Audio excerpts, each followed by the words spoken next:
Page 74 is my disclosure to the agency. I send this to the agency in advance. I don't think, remember I said earlier, I don't have a client. I have multiple parties to whom I owe various ethical and legal duties. One of them is the paying client, the agency, and in all fairness, they're not even paying for it. It's city government or state government or taxpayers, if you will, but the money actually sometimes comes elsewhere. But I want them to know what's going to happen. I want them to know what my fees are going to be. I want them to know what the limitations are to my service. I want to know what's required of them, what I'm going to give them, how much I'm going to charge them if there's a no-show or if they cancel at the last minute. I want to tell them all that up front. That's part of the disclosure. So I send that to them in advance.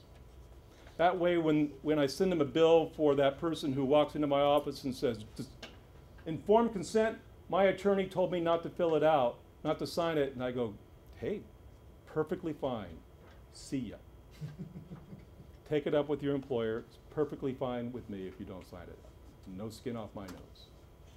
I'm sending them a bill for the 3 hours I had set aside for that clinical interview. They know that, it's in the disclosure form. We talk about collections, if I have to go to collection, terminating the agreement, blah, blah, blah. Then, because I know that they have a very short attention span, I give them an executive summary of those very same disclosures on page 78 and 79. Then on page 80, this is the employee disclosure and informed consent statement. Because HIPAA asks for informed consent and authorization to be separated from each other, I have Exhibit A as the authorization, and the informed consent is the first part of that. I asked the employer to provide this disclosure to the employee in advance. I don't want them seeing that for the first time when they show up in my office. I want them to have had time to discuss it with their union, to talk to their attorney about it, so that their attorney can look at it and say, oh yeah, this is entirely reasonable, or perhaps there's a sentence in here we could tweak. I'm happy to tweak. If it doesn't change the intent and I can live with it legally and ethically, I'll be happy to do that. I did one the other day where they said they negotiated with the employer that the only thing that they would receive would be a fit or unfit finding. I said, I think that's a bad idea for the reasons that I've articulated, well, that I will be articulating a little bit later this morning. But that's your call. If you two negotiate that and that's what you want, that's what I'll give you. So I changed the disclosure to include that. I actually asked them, you write it the way you think it should be written. If I object to it, I'll let you know. But if I can live with your writing, I'll be happy to do that. So we did, and that's all done in advance. I prefer that all the disclosure and informed consent takes place beforehand, because you will notice on page 81, down at the bottom, I'm going to ask them when they come into my office before they sign this to check one of these two boxes.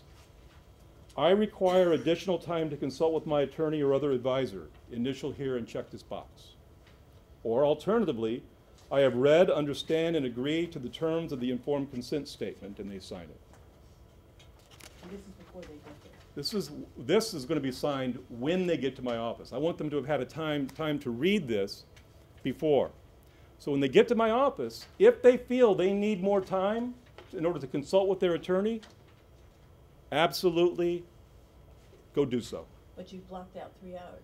I blocked out 3 hours. And I'm going to charge for it, that's right. But it's perfectly fine with me. Yes?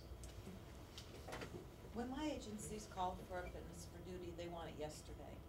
It's always an emergency, and they always need it done right now. Okay. Especially if the person is perceived as gravely disabled. So her agency is they want the examination yesterday, right away. All these consultations, all these emails back and forth, all these discussions, all these disclosures, I would just like to know how long it usually takes you from the initial call to actually doing it. Okay, given that it all takes time to do all this disclosure and discussion and pre-referral consult, on average, I think if you tried to get into my office today for a fitness for duty evaluation, it would probably be 2.5 weeks. Really? Yes. And and they're on administrative leave in the meantime? Absolutely. The departments don't care. Now, if they need it done right away, go see someone else. I can't do it. I can't do it. I still do probably 3 fitness evaluations, sometimes 4 a week, but I'm not gonna rush it, Christina. Their emergency isn't my emergency. Okay. You rush a fitness for duty evaluation, you are asking for trouble. These are high stakes evaluations for everyone, including you. I would not do it. Okay, so you talk about fee, you talk about differences in rate. If you have any differences in rate, I don't charge more for, generally, I mean there are exceptions to this, but generally don't charge more for one service versus another. I just charge for my time. Collateral records and other documents that I require in the product that I'll be delivering. You may notice that on page 78, I also make reference to Colon versus City of Newark. What I let them know is, don't be cherry picking the records you send me. Don't just send me stuff where you're saying this person looks good because you want them to pass, or they look bad because you don't want them to pass. You're liable for that. If there's a consequence down the road, yours will have been the action that led to the bad result, not mine. So don't be cherry picking. They go, well, we have a whole lot of records. Why don't you do this? Why don't you just photocopy all of them and send a courier over with your 2 banker's boxes full of records, and I'll just sort through what's relevant and what's not. Oh, that would be great if you would do that. Now, you know, I'm charging for my time. I mean, it's not, I would rather not go through all those records, but if that's the way in which they want to do it, then that's the way we'll do it. I mean, I've never charged I've never charged 5 figures for a fitness for duty evaluation. I know some of my colleagues have. I've never charged a 5-figure fee. But I can imagine a situation in which that could easily happen. But even if it were, even if we charge $10,000 or more for a fitness for duty evaluation, it is small potatoes compared to what these folks wind up paying in litigation costs when it goes bad. Take your time. Do it right. Even after I do the evaluation, the report may be 2, 3, 4 weeks down the road. I am not rushing this. I've got other evaluations lined up. It's not like I got the evaluation and then I block out the rest of the week to get the evaluation done. I need medical records that still aren't here. There's some collateral interviews that may need to be conducted. Once I get that, then I've got to fit it into my schedule. This isn't going to be done right away, folks. This is going to take time. They understand that, and it does take a process of re-education of the agency. Yes. Do you do a verbal to them in those 3 weeks that you're? Do I give a verbal? I give a verbal if I have an answer. If I don't have an answer, I don't. Well, on a dangerous. And I sometimes get phone calls and pressures, and you know, we really need an answer. The employee, I have one right now, the employee is just enraged because he wants to go back to work. Not my problem. I understand. If it's Now, dangerous, never mind, Victoria, that they were off work 4 months Yeah, before they before it ever got to me. Yeah. But now they want it right now. Right. You know, sorry. I'm not falling for Your that. emergency You know, I is didn't not just fall off the turnip truck, you know?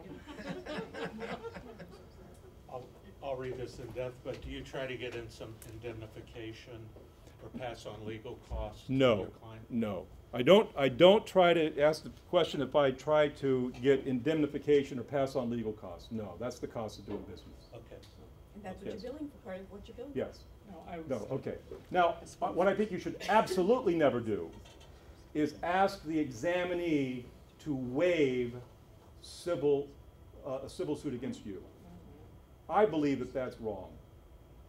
If you do an incompetent job, they should sue you.